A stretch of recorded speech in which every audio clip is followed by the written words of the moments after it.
ในวันที่ 19 กุมภาพันธ์ 2026 หน่วยภาคหากฐานกรมสถิติสิ่งแวดล้อมและความมั่นคงศูนย์สถิติแห่งชาติกระทรวงการเงินได้สำเร็จกองประชุมใหญ่ครั้งที่ 1 ของหน่วยภาคหากฐานกรมโดยการเป็นประธานร่วมของสหายนางพรวรรณอุทวงศ์รองเลขาคณะบริหารงานภาคกระทรวงรองรัฐมนตรีกระทรวงการเงินสหายอุบันสุพิดาคณะประจำภาคกระทรวงหัวหน้ากรมจัดตั้งและสหายวิชัยสันติวงศ์เลขาหน่วยภาคหากฐานกรมสถิติสิ่งแวดล้อมและความมั่นคงรองหัวหน้าศูนย์สถิติแห่งชาติกระทรวงการเงินพร้อมด้วยคณะภาคหากฐานสมาชิกพรรคสมบูรณ์สำรองและแขกที่ถูกเชิญเข้าร่วมในกองประชุมได้ค้นคว้าและได้รับร้องเอาบทรายงานการเมืองบทสำรวจนำพารวมและแผนพัฒนาคะแนนการสถิติสิ่งแวดล้อมและความมั่นคงระยะ5ปีผ่านมาที่ได้สรุปตีราคาให้เห็นผลงานอันพ้นเด่นหลายด้านที่สามารถย่านมาได้ตลอดระยะการจัดตั้งปฏิบัติมติกองประชุมใหญ่ครั้งที่6ชี้ให้เห็นด้านดีด้านอ่อนของโครงสร้างมาตรการการแก้ไขในต่อหน้าพร้อมทั้งกำหนดทิศทางแผนการและคาดหมายสู่ชน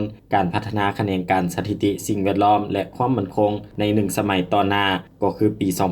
2026-2030 พร้อมนี้สมาชิกพรรคสมบูรณ์แต่ละสหายได้ใช้สิทธิประชาธิปไตยของตนป้อนบัตรเลือกตั้งเอาคณะหน่วยพรรคหากฐานสุดใหม่โดยผู้ที่ลงสมัครรับเลือกตั้งก็ล้วนแล้วแต่แม่นผู้ที่มีมาตรฐานเงื่อนไขครบถ้วนถูกต้องตามกฎระเบียบของพรรควางออกซึ่งมีผู้ลงสมัครเลือกตั้งทั้งหมด7สหายหญิง4สหายและเลือกเอา5สหายหญิง3สหายผ่านกองประชุมครั้งปฐมฤกษ์ของหน่วยพรรคหากฐานได้ลงประชามติเอกสารเลือกเอาดังนี้สหายปอนางไพวันแสงอภรณ์เป็นเลขาหน่วยพรรคสหายผู้สวรรค์จันทสมบัติเป็นรองเลขาหน่วยพรรคทั้งเป็นประธานกวดการหน่วยพรรคสหายนางบางทองทิพย์สมพันธ์เป็นกรรมการหน่วยพรรคสหายภัยคำตุลาลมเป็นกรรมการหน่วยพรรคสหายกิ่งเพชรอาสนาวงศ์เป็นกรรมการหน่วยพรรคโอกาสนี้สหายนางพรวรรณอุทวงศ์รองเลขาคณะบริหารงานภาคกระทรวงรองรัฐมนตรีกระทรวงการเงินได้แสดงความย่องยอสมเชยต่อการนำภาษีนำของคณะหน่วยพรรคสุดเก่าที่ได้นำภาษีนำสมาชิกพรรคพนักงานรัฐกรปฏิบัติหน้าที่การเมืองของตนและญาติมาได้ผลสำเร็จหลายด้าน